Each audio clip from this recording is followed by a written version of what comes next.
Hey everyone, it's Jack from Cultaholic.com, and we've just received news that there's been another big release from WWE. That's right, James Ellsworth has been wished all the very best in his future endeavours by WWE. He's the latest in a little string of releases, including Summer Rae, Emma, and of course Darren Young. Now, Ellsworth sort of became a bit of a laughingstock in WWE. He certainly didn't have the look of a traditional WWE superstar, and he certainly didn't have he didn't carry himself in the way of a WWE superstar. But I will say that I think he'll be remembered as the first of kind of the new age jobbers. He was the first jobber to really ascend as far on the card as he did, almost by accident. If you remember, he made his debut in July of 2016, taking on Braun Strowman, where he gained almost an accidental cult following after his promo where he said, look, any man with two hands has a fighting chance, before obviously being absolutely demolished by Braun Strowman. Everyone thought that was the last we'd see of Ellsworth, but such was his popularity that he then cropped up on SmackDown and somehow became involved in the main event WWE Championship storyline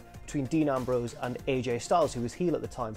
Ellsworth actually got a couple of victories over AJ Styles, won a pinfall victory with Dean Ambrose as special guest referee. That earned him a title shot, where he came 1 second away from beating Styles in a brilliant near fall where he super kicked him and then covered him for a very close 2 count. That was brilliant. And then of course came the big heel turn at TLC in December 2016 when Ellsworth tipped over the ladder with Ambrose on, sent him crashing through some tables, cost him a chance to win the title back, and then gave the brilliant reasoning that, well, I've beaten Styles a couple of times before, he's surely the easier opponent for me in the future when I become champion. It was silly and it was a bit strange, but in that sort of strange little gap between Survivor Series and the Royal Rumble, I think it kind of worked as a little different storyline at the top of the SmackDown card. Then of course Ellsworth got beaten up by Ambrose, who was understandably furious at him, and then was quickly shifted into a storyline with Carmella, who took pity on him, and he kind of became her manager in a way, and it was a very clever reversal of the traditional kind of sexist WWE or pro wrestling model of the confident strong man and the sort of scheming female valet. With that reversed, you had the cowardly Ellsworth helping out the heel Carmella, who was competing in the ring. Then came Money in the Bank, and we all know what happened there. It was the first ever women's Money in the Bank ladder match.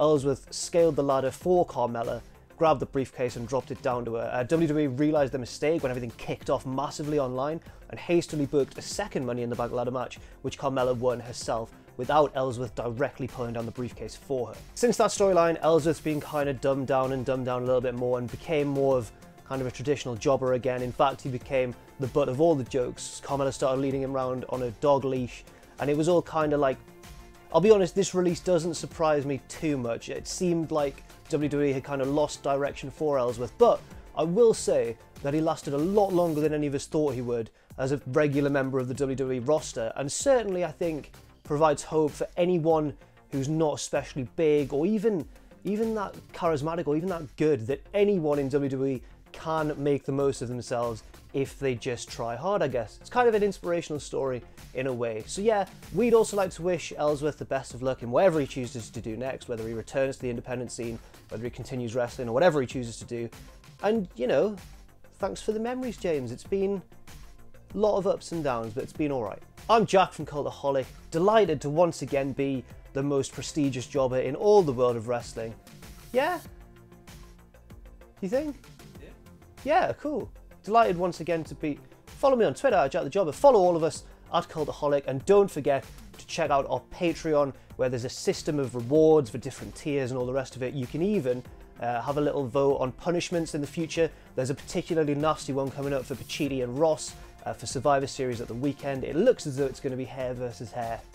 Oh, I'm glad that it's not. I'm glad that it's not me on that one. Jeez.